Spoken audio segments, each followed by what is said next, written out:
সুপ্ৰভাত বন্ধু বান্ধৱীসকল, আপোনালোকৰ সকলো ভালে চাগে। চাৰিকা ভিডিঅ'লৈ পুনৰবাৰ স্বাগতম জনাইছোঁ। আজি দিনটো কি কৰোঁ তাকে অলপমান আপোনালোকক দেখুৱাম বুলি ভাবিলোঁ। ৰাতিপুৱা হ'ল চাহ তাহ খালোঁ। চাহ বাৰু দুবাৰ খোৱা হ'ল আমাৰ ৰাতিপুৱাৰ পৰা। চাহ তাহ দুবাৰ খোৱা হ'ল আৰু কাপোৰ ধুই আছোঁ। মই গা পা ধোৱাও আজৰি হ'লোঁ। এতিয়া ভাত বনাইছোঁ, যিহেতু মানুহটোক ভাত লাগে ৰাতিপুৱা সোনকালে। ভাত বনাই আছোঁ। ভাত হ'বলৈ হৈছে আৰু প্ৰসাদৰ দাইল বনাইছোঁ। কোনে কোনে খাই ভাল পায় বাৰু প্ৰসাদৰ দাইল আপোনালোকে? এয়া আছেনে? ভাত বনাই তাতে ওলকবি দি দিছোঁ। প্ৰসাদৰ দাইল বনাইছোঁ আৰু এইফালে ভাত পাতিছোঁ কুকাৰত। সেয়া আৰু এইফালে কাপোৰ ধুই আছোঁ। হোৱাৰ কাৰণে এইখিনি কাপোৰ ধুই মেচিনত শুকুৱাই থৈছোঁ। এই চকীৰ ওপৰত তুলি থৈছোঁ। ঘৰ দুৱাৰ সাৰি থোৱা আছে। তাৰপৰা এইফালে মেচিনত আৰু কাপোৰ ধুবলৈ আছে।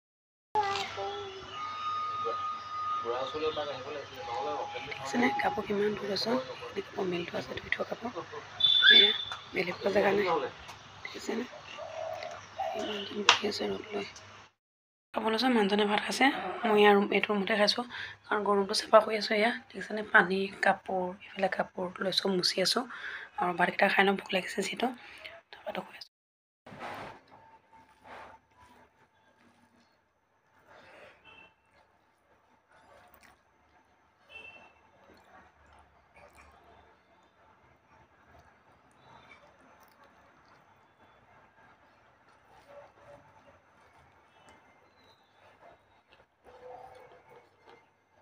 চিলিণ্ডাৰ বুকিং কৰি থোৱা আছিলে, চিলিণ্ডাৰটো দি থৈ গ'ল আৰু চিলিণ্ডাৰ অহাৰ পিছত মই এনেকৈ ধুই লওঁ বাহিৰত। কোনে কোনে ধুৱাব এনেকৈ চিলিণ্ডাৰ? কিয়নো মোৰ ভাল নালাগে নহ'বা। ক'ৰ পৰা কেনেকৈ আহিছে ঠিক নাই, সেইকাৰণে পানী অলপ দি ধুই লওঁ ওপৰটো। সেয়া আৰু এইফালে আমাৰ অকণমানিজনীক ভাত খুৱাইছে মাকে, চাবচোন কেনেকৈ খুৱাইছে। চোতালখন গোটেইখন ঘূৰি ফুৰিছে, দেখিছেনে? বাতি লৈ লৈ এয়া এনেকৈ ভাত খুৱাইছে। সেয়া কাম বন কৰি আজৰি হ'লোঁ। গধূলি নবৈ ছোৱালীজনীক টিউশ্যনলৈ লৈ গৈছিলে আৰু মোলৈ ফোন কৰিলে যে বজাৰ কৰিবলৈ আছে, আহিবিচোন। যিহেতু সিহঁতে স্কুলত প্ৰগ্ৰেম আছে, প্ৰত্যেক বছৰে জানুৱাৰী 12 তাৰিখে সিহঁতে স্কুলত বিবেকানন্দৰ প্ৰগ্ৰেম হয়। সেইটো কাৰণে তাইক লক্ষ্মণৰ পাত দিছে, তাইক কিবা নাচিব বোলে, সেইটো কাৰণে কাপোৰ কিনিব লাগে। মোক লগ লৈ গৈছে, মই যাওঁ। কালাৰটো চাই ল দেখা।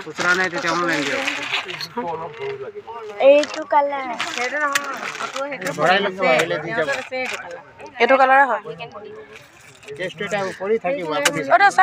এইটো কালাৰ মিলাই দিয়কচোন আপুনি। একে কালাৰটো মিলাই দিয়ক, ধুনীয়া চাই। কাপোৰ কিনা হৈ গ'ল। এতিয়া মই আমি চিলাবলৈ আহিছোঁ। ওচৰতে আছে, চিলাবলৈ আহিলোঁ। এটাই জোখ লৈ আছে আৰু দেখিছেনে? আৰু মাকৰ দাঁত বিষ হৈছে, দাঁতৰ বিষত বেজি ল'ব লাগিব। আকৌ দাঁতৰ বিষত বেজি দি পিনে লৈ যাব লাগিব ঘৰলৈ। এয়া দেখিছেনে? জোখ লৈ আছে। তাই আওখাই নুগুছে, এইটো এনেকৈ দিব লাগিব, তেনেকৈ দিব লাগিব, সেইবিলাক বকি আছে। মাককো কিবা এটা কৈছে, মোকো কিবা এটা কৈ আছে। এয়া তোন বেয়া হ'লে নিপিনো, সেইবিলাক বকি আছে। এয়া ওচৰতে মেডিকেললৈ লৈ আহিলোঁ, মেট্ৰিষ্টৰলৈ। তাতে বেজি দিব লাগে, বেজি ল'ব লৈছে তেওঁ। এয়া বেজি ল'বৰ কাৰণে আমি নাৰ্ছৰ লগত কথা পাতি আছোঁ। এতিয়া 7টা বাজিলে, বহি আছোঁ। আৰু ভতিজাজনী ক'লে পাপি চাট খাওঁ, সেইকাৰণে মই পাপি চাট খোৱালোঁ। বহুত দিন তাইক একো খোৱা নাছিলোঁ, তাই থুনথুনাই আছিলে, একো নোখোৱা বুলি মই। আৰু মাকে আলু চপ খুৱাইছে, আলু চপ খুৱাইছোঁ। এয়া খাই আছে দুজনীয়ে। খাই বৈ হৈ গ'ল। আমি দলমুখ চাৰিআলি ৰখি আছোঁ, কিয়নো ভাইটিয়ে নিবলৈ আহিব, সেইটো কাৰণে। এয়া ৰখি আছোঁ। তাৰে অকণমান পৰিৱেশ দেখুৱাইছে আপোনালোক চাওকচোন। দলমুখ চাৰিআলি হয়। এইফালে মন্দিৰ আছে, মন্দিৰ আৰু মছজিদ একে ওচৰা ওচৰিকৈ আছে। আৰু এয়া যিহেতু ভাইটি আহি পালেহি, আমি গাড়ীত উঠি আহি আছোঁ। এয়া ঘৰ পামহি আৰু এতিয়া এয়া আহি আছোঁ। এতিয়া চাহ বনাইছোঁ, চাহ এখন খাই লওঁ। চাহ বনাই খাব লৈছোঁ। এইফালে মানুহজনে বিস্কুট ওলাইছে খাবৰ কাৰণে। আৰু যদি ভিডিঅ'টো চাই ভাল লাগিলে লাইক, কমেণ্ট, ছাবস্ক্ৰাইব, শ্বেয়াৰ কৰি দিব। আজিলৈ আহোঁ, বাই বাই।